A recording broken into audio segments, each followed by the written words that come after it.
नमस्कार, आप देख रहे हैं सी न्यूज भारत। मैं हूं आपके साथ ज्योति श्रीवास्तव। पीलीभीत के थाना न्यूरिया ग्राम टांडा विजेसी में सर्दी के मौसम में जंगल से निकलकर आबादी के बीच पहुंचे बाघ ने ग्रामीणों को अपना निवाला बना लिया। रविवार शाम उत्तराखंड के ग्राम वनगवा में गोकुल मजदूरी करके खेती के रास्ते घर जा रहा था। घर से करीब 300 मीटर दूर ही बाघ ने गोकुल मालिक पर हमला बोल दिया। जब रात गोकुल मालिक घर नहीं पहुंचा तो घर वालों को चिंता हुई। सोमवार सवेरे गोकुल मालिक के रिश्तेदार तरुण विश्वास ने कुछ ग्रामीणों के साथ खोज की तो सुराग लगने के बाद तरुण विश्वास ने वन विभाग टीम को फोन किया, जिस पर वन्यजीव प्रभारी सोनी सिंह, टाइगर ट्रैक्टर चेतन कुमार मौके पर पहुंचे।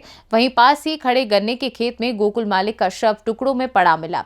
शव मिलते ही वन विभाग के उच्च अधिकारियों व पुलिस विभाग को सूचना दी गई। WTI की टीम भी मौके पर पहुंची। जब शव को पुलिस पंचनामा भर पोस्टमार्टम के लिए ले जाने लगी तो ग्रामीणों ने विरोध प्रदर्शन शुरू कर दिया और शव ले जा रही गाड़ी को घेर लिया। काफी मशक्कत के बाद वन विभाग के उच्च अधिकारियों द्वारा आश्वासन दिए जाने पर ही ग्रामीणों ने शव को पोस्टमार्टम के लिए जाने दिया। मौके पर भारी पुलिस मौजूद रहा। मृतक गोकुल के 2 बच्चे हैं, जिसमें 8 साल का बेटा मानव और 12 साल की बेटी मानवी तथा पत्नी है। मृतक के बच्चों व पत्नी का रो रो कर बुरा हाल है, क्योंकि उनका भरण पोषण करने वाला गोकुल ही था। DFO संजीव कुमार ने मृतक के घर वालों को 5 लाख मुआवजा दिलाने की घोषणा भी की है। गोकुल के माता पिता भी कर्नाटक में मजदूरी करने गए हुए हैं। घटना तो बहुत दर्दनाक घटना हुआ है। इसमें बोलने के लिए हमारे पास कोई शब्द नहीं है, लेकिन फिर भी बोलना पड़ेगा। नहीं बोलेंगे तो लोग कैसे पता लगेगा लोगों को। हम 70 साल से ग्रामीण लोग यहाँ रह रहे हैं जंगल किनारे, और 70 साल से 40 साल से तो हम कागज़ लगाए जा रहे हैं कि हमारी तार का बाड़ लगा दे। थोड़ा सा यहाँ पे एरिया है जंगल क्षेत्र का, कि तार का बाड़ लगा दीजिए। 3 साल पहले भी हमारे वहाँ पे गाँव में पकड़े गए थे, इसको पकड़ के, चलो वो तो किसी तरीके से बच गया। लेकिन दूसरा घटना इसी महीने में हमारे भरतपुर ग्राम सभा में हुआ है। वो बेचारा 34 साल का नौजवान था, छोटे छोटे बच्चे हैं, वो चले गए। आज एक ये कम से कम 40 साल का नौजवान, 35 साल का नौजवान है, ये भी आज चला गया। तो आज हम कहाँ जाए, किससे जाके दर्द दुख बताए।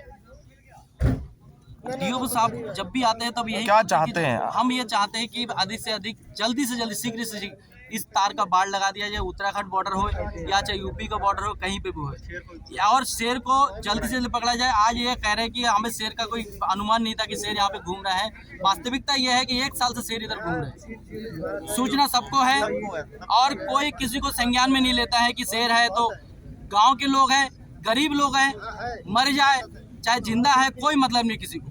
तो हम ये चाहते हैं कि अब गरीब लोगों को ज़्यादा से ज़्यादा आपके मीडिया के थ्रू ये आवाज़ ऊपर तक जाए, हमारे CM योगी आदित्यनाथ तक जाए, यहाँ पे आदरणीय प्रधानमंत्री तक जाए। जाने के बाद कि ये जो जितने हमारे टाइगर रिजर्व के जंगल क्षेत्र है, पूरे टाइगर रिजर्व के जंगल क्षेत्र में तार का बाड़ होना चाहिए।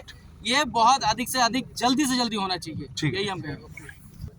गोकुल मल्लिक, उसे वो कल बनगवा से काम करके आ रहा था, मिस्त्री का काम करता था, लौट रहा था, शाम का वक्त था। शेर ने गेहूं के खेत से उसे पकड़ लिया और पकड़ के वो गन्ने के खेत में ले गया। उसे, उसका आपने देखा होगा, धड़ अलग है और पैर कहीं अलग है। कब से बाघ यहाँ मौजूद है? बाघ है तो कई महीनों से यहाँ पे मौजूद है। वन विभाग की तरफ से कोई कार्रवाई नहीं होती।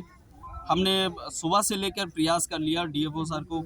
DFO सर ने फ़ोन नहीं उठाया पहले, बाद में DFO सर से बात हुई तो कह रहे हैं आ रहे हैं करते करते बहुत लेट लतीफ़ी हो गई। एक हमारा भाई जो गुजरा है वो विक्षित हालत में गन्ने के खेत में पड़ा रहा। आप क्या चाहते हैं? अधिकारीगण कोई नहीं आए मौके पे। आप क्या चाहते हैं? हम चाहते हैं उस व्यक्ति को, उसके परिवार को उचित मुआवजा मिले और शेर को जल्द से जल्द पकड़ा जाए, और साथ में जंगल का जो परिक्षेत्र है उसमें तार फेंसिंग करवाया जाए, जाली लगवाया जाए। यही हम चाहते हैं शासन से, प्रशासन से, कि अतिशीघ्र ये काम जो है प्रशासन की तरफ से आरंभ हो जाए। जैसे कि DFO सर ने बताया है कि हमने 25 किलोमीटर का एरिया जो है सेंक्शन किया है, वो जल्द से जल्द हमारे यहाँ तार फेंसिंग हो जाए। ठीक, इतनी हमारी विनती है। काफ़ी दिनों से ये ग्रामीणों की मांग रही है कि तार फेंसिंग नहीं हो पा रही है, जिस कारण जंगली जानवर भी बाहर आ जाते हैं। इसमें बारे में आपका क्या कहना है? ये जो आपका जो जंगल है सर, ये उत्तराखंड का जंगल है, तो यहाँ पर जो प्रशासनिक निर्णय होगा वो उत्तराखंड सरकार द्वारा लिया जाएगा। तो ये निर्णय उनके, क्योंकि जंगल उत्तराखंड का है तो ये वही बता पाएंगे कि इस संबंध में उनके यहाँ क्या चल रहा है। जहाँ तक पीलीभीत टाइगर रिजर्व का है, वहाँ पे आपने देखा होगा कि तार फेंसिंग के काम चल रहे हैं, काफ़ी हिस्सों में हो गया है, काफ़ी हिस्सों में इसका काम आगे भी चल रहा है। तो सर ये जो कब तक शेर जो है या आदमखोर जो हो चुका है जिसने मार दिया है और भविष्य में भी खतरा है ही बना ही हुआ है, बिल्कुल। ये कब तक लमसम उम्मीद है कब तक पकड़ा जाएगा? देखिए, ये तो बता पाना, क्योंकि टाइगर है, टाइगर के लिए ये बता पाना कि कब हम पकड़ लेंगे बहुत ही कठिन है।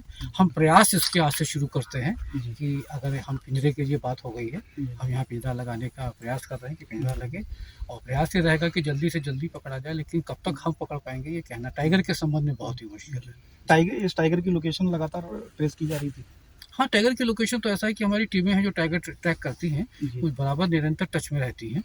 जब टाइगर की मूवमेंट जहाँ भी होता है मालूम रहता है, सूचनाएं हमको स्थानीय लोग भी देते रहते हैं, उन सूचनाओं के आधार पे हम लोग बिल्कुल। सर इस टाइगर की सूचना कब ट्रैक जो करा गया, कितने दिन पहले आपको बताया गया था इस इलाके में घूम रहा है? नहीं, टाइगर के ट्रैक की सूचना तो पर डे आती है, जब अगर होता है तो सूचना तुरंत आती है। यहाँ भी रहता है, अमरिया क्षेत्र में भी रहता है, जिन क्षेत्रों में भी, बल्कि आप कहेंगे अगर पीलीभीत की बात करें तो पूरे पीलीभीत में भी आजकल सूचना मिल रही है, वहाँ भी टीम लगी हुई है। बुलंदपुर में भी आपने सुना होगा, खारजा नहर के पास में था तो वहाँ पे भी टीम लगी हुई थी। यहाँ पे भी अमरिया क्षेत्र है, ये जो भी क्षेत्र है हर क्षेत्र में टीम है, तो प्रतिदिन की सूचनाएँ आती रहती हैं।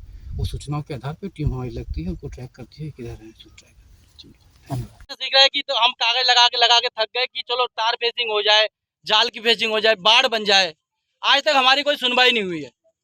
दूसरी बात, डीओपी साहब आए हैं और उच्च अधिकारी जी आए हैं, हम इनसे हाथ जोड़कर अनुरोध करेंगे कि पिछले बार भी ऐसे 3 साल पहले हमारे ग्राम सभा भरतपुर में हुआ था, यहाँ से 500 मीटर दूर। उस टाइम में हमने लिखित दी है इसमें, तो उसमें कहा गया कि 2 महीने के अंदर आपकी तार की बाढ़ करा देंगे या तो जाल की बाढ़ करा देंगे। ये रहा दौर यहाँ तक है, इतना लंबा चौड़ा बॉर्डर नहीं है, मेरे ख्याल से 2 से 3 किलोमीटर का बॉर्डर है। तो आज 3 साल हो गया, 3 साल में नहीं हुआ है। उसके बाद चलो ठीक है, हम तो चक्कर लगा के थक गए, हम कहाँ जाए? हम अपना दुख दर्द किसको समझाए, किसको कहे जाके? आज 1 महीने के अंदर दूसरा घटना ये बाघ का सामने आया हुआ है। ये आपके सामने भी होगा कि पिछले घटना ये भरतपुर में हुआ है और दूसरा घटना ये आपके टांडा विदेशी में अभी घर के अंदर से आगे बाघ लेके जा रहा है। हम लोग कहाँ जाए, आप लोग बताइए। हम इनसे इतना ही पूछना चाहेंगे, ये सर ये कह रहे हैं कि हमने 25 किलोमीटर का तार के बाढ़ के लिए हमने अप्लाई कर रखा है लखनऊ। तो उस लखनऊ में अगर तार के 25 किलोमीटर का बाढ़ का अप्लाई कर रखा है, कितने साल से हुआ है वो?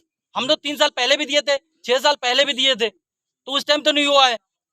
अब ये कब होगा, उसके लिए आश्वासन कौन देगा हमें? हम इनसे कैमरे के सामने, लिखित में तो कुछ नहीं, लिखित में कोई लिख के दे देगा, हम ले कहाँ फिरेंगे? कम से कम कैमरे के सामने हमारे सर 2 शब्द बोलेंगे, उसमें आप लोग भी सुनिए, हम भी सुनते हैं। पीलीभीत से सीनू संवाददाता रिंकू ठाकुर की रिपोर्ट। फिलहाल इस खास खबर में बस इतना ही। देश दुनिया की बाकी खबरों के लिए आप देखते रहिए सी न्यूज़ भारत।